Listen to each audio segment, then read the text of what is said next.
क्या आपके घर में भी सास बहू के बीच छोटी छोटी बातों पर जंग छिड़ी रहती है? क्या आपको लगता है कि लाख कोशिश के बाद भी कड़वाहट कम नहीं हो रही? ज़्यादातर लोग इसे बदकिस्मती मानते हैं, लेकिन साइकोलॉजी कहता है कि यह सिर्फ दो इंसानों की नहीं बल्कि दो अलग अलग मानसिकताओं की जंग है।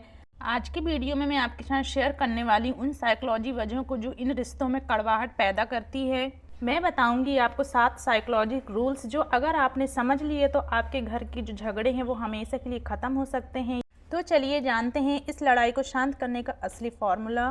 तो स्टार्ट करते हैं आज का ब्लॉग। हेलो एवरीवन, कैसे हैं आप सब? उम्मीद करती हूँ आप सब ठीक होंगे। मैं भी बिल्कुल ठीक हूँ। अपने टॉपिक पर डिस्कस करने से पहले ना आपके साथ थोड़ी सी अपनी रूटीन डिस्कस करूँगी। यहाँ मैं रात के खाने की तैयारी कर रही हूँ। रात के खाने में मैंने दही वाली कढ़ी बनाया था जो कि बूंदी डाल के बनाया हुआ था, जो कि एकदम झटपट सी आसान सी रेसिपी है जो कि आपको ना वीडियो में देखकर समझ आ जाएगा कि मैं किस तरीके से बना रही हूँ। इससे दही वाली कढ़ी फटेगी भी नहीं और एकदम परफेक्ट मज़े की ना कढ़ी बनकर तैयार होती है। और ना हम जो धनिया की जो डंठल होते हैं उनको ना काट कर फेंक देते हैं, लेकिन आप उससे फेंका ना करें। आप उसको किसी भी ग्रेवी में किसी भी चीज़ में ना कट करके उससे ग्राइंड करके यूज़ कर लिया करें। उससे सब्जी का टेस्ट ना बहुत ज़्यादा बढ़ जाता है।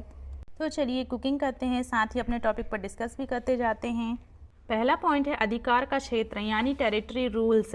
इसका मतलब है किस जगह पर किसका हक चलेगा, कौन फैसला लेगा और किसकी सीमा कहाँ तक है। सास बहू के मामले में यह सबसे बड़ा साइकोलॉजिक कारण है झगड़ों का। जब दो औरतें एक ही घर को संभालने की कोशिश करती हैं तो अनजाने में एक पावर स्ट्रगल यानी सत्ता का संघर्ष शुरू हो जाता है। इंसानी दिमाग नेचुरल रूप से अपनी चीज़ों और जगहों पर पूरा कंट्रोल चाहता है। पहले समझते हैं सास का नज़रिया। सास ने उस घर को 20 से 30 साल तक अपने तरीके से चलाया होता है। उनके लिए किचन और घर सिर्फ ईंट पत्थर नहीं होते बल्कि उनकी पहचान होती है। जब बहू आती है तो सास को साइकोलॉजिक रूप से ये डर सताता है कि अब उसका जो अधिकार है वह छीन जाएगा और उसकी पूछ है ना वो कम हो जाएगी। इसलिए वो छोटी छोटी बातों पर टोंकती हैं, जैसे सब्जियां ऐसे नहीं वैसे काटो, ताकि वह यह जता सकें कि अभी भी घर उनकी मर्जी से ही चलता है। अब समझते हैं बहू का नज़रिया। बहू अपना मायका छोड़कर एक नए घर में अपनी जगह बनाने आती है। उसे अपनी काबिलियत साबित करने के लिए थोड़े स्पेस और आज़ादी चाहिए होती है, लेकिन जब हर काम में टोक टाक होती है तो उसे लगता है कि उसे एक मशीन समझा जा रहा है या उस पर भरोसा नहीं किया जा रहा है और उसे लगता है कि उसका कोई हक नहीं है। अब समझते हैं कि इस तनाव को कैसे रोकें। सास को चाहिए कि वो आदेश देने की बजाय ना सलाह दें, और बहू को चाहिए कि वो बिना मांगे भी कभी कभी सास की राय ले लें, जिससे सास को ना अपनी अहमियत महसूस हो और दोनों एक दूसरों की हर चीज़ों के लिए तारीफ़ करें। अगर बहू ने किचन में कुछ नया किया है तो सास उसकी तारीफ़ करे, और अगर सास का कोई पुराना तरीका बेस्ट है तो बहू उसे एक्सेप्ट करे। याद रखिए, एक म्यान में दो तलवार तभी रह सकती हैं जब दोनों की धारणा एक दूसरे को काटने के लिए नहीं बल्कि घर को बेहतर बनाने के लिए इस्तेमाल हो। घर एक ऑफिस नहीं है जहां कोई बॉस हो। दूसरा रूल है असुरक्षा की भावना, रूल ऑफ इनसिक्योरिटी। सास बहू के रिश्तों में असुरक्षा की भावना सबसे गहरा और अनकहा साइकोलॉजिक कारण है। यह एक ऐसी भावना है जिसे कोई खुलकर एक्सेप्ट नहीं करता, लेकिन यह अंदर ही अंदर झगड़ों की आग सुलगाती रहती है। साइकोलॉजी के अनुसार जब इंसान को लगता है कि उसकी वैल्यू या उसके करीबी रिश्ते किसी और की वजह से खतरे में है तो वह डिफेंसिव यानी ना बचाव की मुद्रा में आ जाता है। सास बहू के मामले में यह असुरक्षा प्यार और अधिकार को खोने के डर से पैदा होती है। सास की असुरक्षा, मेरा बेटा बदल जाएगा। जब बहू आती है तो बेटे का समय, ध्यान और पैसा ना बढ़ने लगता है। सास को साइकोलॉजिक रूप से लगता है कि अब वह दूसरे नंबर पर आ गई हैं। इस असुरक्षा के कारण वे छोटी छोटी बातों पर ना इंटरफेयर करती हैं या बेटे के सामने बहू की कमियां निकालती हैं ताकि वो अपनी अहमियत को बरकरार रख सकें। उन्हें लगता है कि अगर वो सख्त नहीं होंगी तो उनका बेटा उन्हें भूल जाएगा, और बहू की असुरक्षा ये होती है कि मुझे कभी अपनाया नहीं जाएगा। उसे डर होता है कि इस घर में उसकी कोई आज़ादी या कोई पहचान नहीं बन पाएगी। उसे लगता है कि सास हमेशा उसे बाहर वाला ही समझेगी, और जब सास बार बार अपने बेटे की पसंद या पुराने तरीकों की बात करती है तो बहू को लगता है कि उसे रिजेक्ट किया जा रहा है। इस असुरक्षा को कैसे मिटाएं? बेटे और पति को चाहिए कि वह अपनी मां को यह महसूस कराए कि उनकी जगह कोई नहीं ले सकता, और अपनी पत्नी को यह यकीन दिलाए कि वह इस घर का हिस्सा है। सास और बहू को एक दूसरे की छोटी छोटी खूबियों की तारीफ करनी चाहिए, क्योंकि साइकोलॉजी कहता है कि एप्रिसिएशन असुरक्षा को ख़त्म कर देती है। खुली बातचीत करें। अगर किसी बात से असुरक्षा महसूस हो तो उसे मन में दबाने के बजाय प्यार से शेयर करें। जैसे, माँ जी मुझे बुरा लगा जब आपने सबके सामने ऐसा कहा, या बहू मुझे लगा कि तुम मेरी सलाह नहीं लेना चाहती। असुरक्षा तब पैदा होती है जब हम खो देने के डर में जीते हैं, लेकिन जिस दिन सास यह समझ ले कि उसे एक बेटी मिली है और बहू यह मान ले कि उसे एक्सपीरियंस से सही रास्ता दिखाने वाला मिला है, उस दिन असुरक्षा का डर ना सुरक्षा के भरोसे में बदल जाता है। तीसरा पॉइंट है उम्मीदों का भार। साइकोलॉजी कहता है कि हम किसी भी नए रिश्ते में एंटर करने से पहले अपने दिमाग में ना एक आइडियल इमेज बना लेते हैं। सास सोचती है कि बहू बिल्कुल वैसी होगी जैसा उसने सोचा था, और बहू सोचती है कि ससुराल में उसे वैसे ही आज़ादी और प्यार मिलेगा जैसा मायके में था। जब हकीकत इससे अलग होती है तो उसे एक्सपेक्टेशन शॉक कहते हैं। सास की उम्मीदें। सास अक्सर पुरानी परंपराओं और अपने समय के अनुभवों के आधार पर ना उम्मीदें पाल लेती हैं। बहू सुबह 6 बजे उठेगी, सबको चाय पिलाएगी और मेरी ना हर बात बिना सवाल किए मानेगी।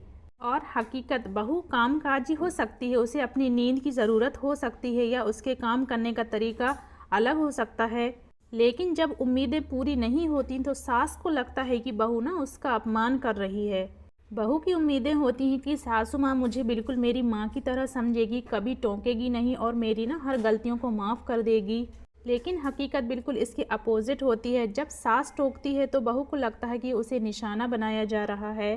पहले दिन में ही बहुत बड़ी उम्मीदें ना पालें। रिश्तों को धीरे धीरे ना डेवलप होने दें। जैसे एक पौधा धीरे धीरे बढ़ता है, वैसे ही विश्वास और तालमेल को समय दें।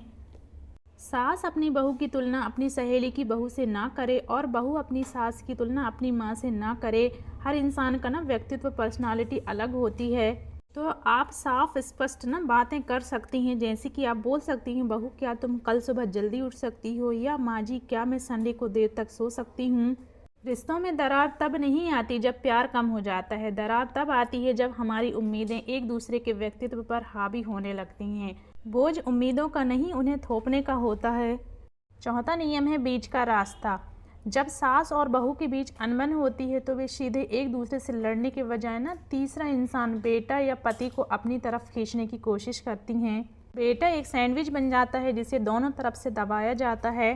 अक्सर बेटा दो में से एक गलती करता है। माँ का पक्ष लेता है तो बोलता है कि माँ तो बड़ी हैं, उन्हें कुछ मत कहो, चुपचाप सुन लो। इससे पत्नी को लगता है ना कि इस घर में उसकी कोई वैल्यू नहीं है और वह अकेली पड़ गई है। और अगर अपनी पत्नी का पक्ष लेता है तो माँ आप हमेशा गलत होती हैं, उसे परेशान मत करो। जब आप ऐसे बोलते हैं तो इससे माँ को लगता है कि जिस बेटे को उन्होंने पाला वो अब जोरू का गुलाम हो गया है। तो दोनों ही सिचुएशन में ना नफरत और बढ़ जाती है। तो बीच का रास्ता कैसे काम करता है? सुनना है, सुलझाना नहीं। जब माँ शिकायत करे तो उनकी बात सुने, लेकिन तुरंत पत्नी को डांटने ना दौड़ें। जब पत्नी शिकायत करे तो उसे इमोशनल सपोर्ट दें, लेकिन माँ से लड़ने ना जाएं।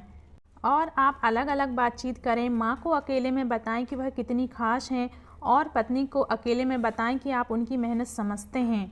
जब दोनों को अपनी जगह सिक्योर लगेगी तो वे ना एक दूसरे पर हमला कम करेंगी। एक समझदार बेटा अपनी माँ और पत्नी के बीच जज बनकर फैसला नहीं सुनाता, बल्कि एक पुल बनकर दोनों को जोड़ता है। याद रखिए, अगर आप एक का साइड लेंगे तो दूसरा आपसे दूर हो जाएगा, लेकिन अगर आप दोनों का रिस्पेक्ट करेंगे तो घर मंदिर बन जाएगा। पांचवा पॉइंट है शब्दों का चयन। साइकोलॉजी कहता है कि एक कड़वी या नेगेटिव बात का असर हमारे दिमाग पर ना इतना गहरा होता है कि उसे मिटाने के लिए कम से कम 5 पॉजिटिव या अच्छी बातों की ज़रूरत पड़ती है। शब्दों का चयन क्यों ज़रूरी है? अक्सर सास बहू के झगड़ों में तुमने ऐसा किया या आप हमेशा ऐसा करती हैं जैसे शब्दों का ना इस्तेमाल होता है। और जो नेगेटिव वर्ड होते हैं ना, हमेशा, कभी नहीं, गलती तुम्हारी है, ये शब्द इंसान को डिफेंसिव बना देता है और वो सुनने के बजाय ना लड़ने को तैयार हो जाता है। और पॉजिटिव शब्द, मुझे लगा, शायद या कोशिश करते हैं, ये शब्द बातचीत का रास्ता खोलते हैं। और ना अप्रिशिएट किया करें। दिन भर में कम से कम एक बार एक दूसरे की ना किसी छोटी सी बात की तारीफ ज़रूर करें। जैसे, बहू आज तुम इस सूट में अच्छी लग रही हो, या माँ जी आपकी दी हुई सलाह काम आई। और अगर माहौल गर्म है ना तो उस वक्त एक कड़वी बात बोलने से बेहतर है कि चुप हो जाएं क्योंकि उस एक बात को धोने के लिए आपको बाद में 5 बार माफ़ी मांगनी पड़ सकती है। याद रखिए, शब्द वो तीर हैं जो एक बार कमान से निकल जाएं तो ना वापस नहीं आते, लेकिन अगर आप 5 बार मरहम लगाने की ताकत रखते हैं तभी एक बार सच बोलने की कड़वाहट उठाएं। रिश्तों की गणित ना बहुत सीधी है, जितनी अच्छी अच्छाई उतनी कम लड़ाई। छठवां पॉइंट है तुलना न करना। साइकोलॉजिक रूप से किसी भी इंसान के ना सेल्फ रिस्पेक्ट पर सबसे गहरी चोट करने वाला व्यवहार है जब हम किसी की तुलना दूसरों से करते हैं ना, तो हम अनजाने में उसे यह सिग्नल देते हैं कि तुम काफ़ी नहीं हो या तुम बेकार हो। अक्सर सास ना अपनी बहू की तुलना इन 3 लोगों से करती हैं। एक तो खुद से कि हमारे ज़माने में तो हम 10 लोगों का खाना अकेले बना लेते थे, आजकल की लड़कियां तो थक जाती हैं। और दूसरा ना अपनी बेटी से, मेरी बेटी तो ससुराल में सब संभाल लेती है, उसे कभी शिकायत नहीं होती।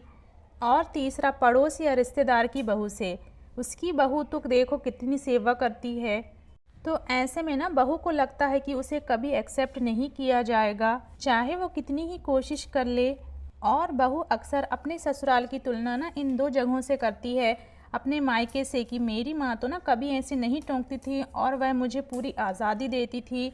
और दूसरा सोशल मीडिया से, मेरी सहेली या मेरी जो फ्रेंड है ना, उसकी सास तो उसे हर महीने शॉपिंग करा ले जाती है। एक मेरी सासू माँ हैं। तो ऐसे में सास को ये महसूस होता है कि ना बहू इस घर को अपना नहीं मान रही है और उनकी मेहनत की ना कोई कदर नहीं है।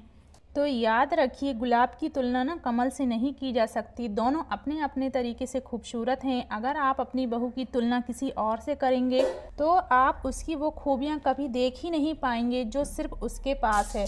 रिश्ता तुलना से नहीं, एक्सेप्टेशन से चलता है।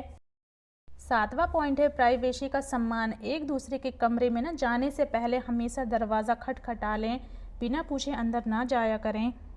प्राइवेसी का मतलब दूरी बनाना नहीं, बल्कि एक दूसरे को ना स्पेस देना है। तो ये थे वो 7 साइकोलॉजिक रूल्स। अगर आप इन नियमों को ना समझ लें तो सास बहू की जंग को माँ बेटी के प्यार में बदला जा सकता है। इनमें से कौन सा नियम आपको सबसे ज़्यादा काम का लगा, कमेंट में ज़रूर बताइए।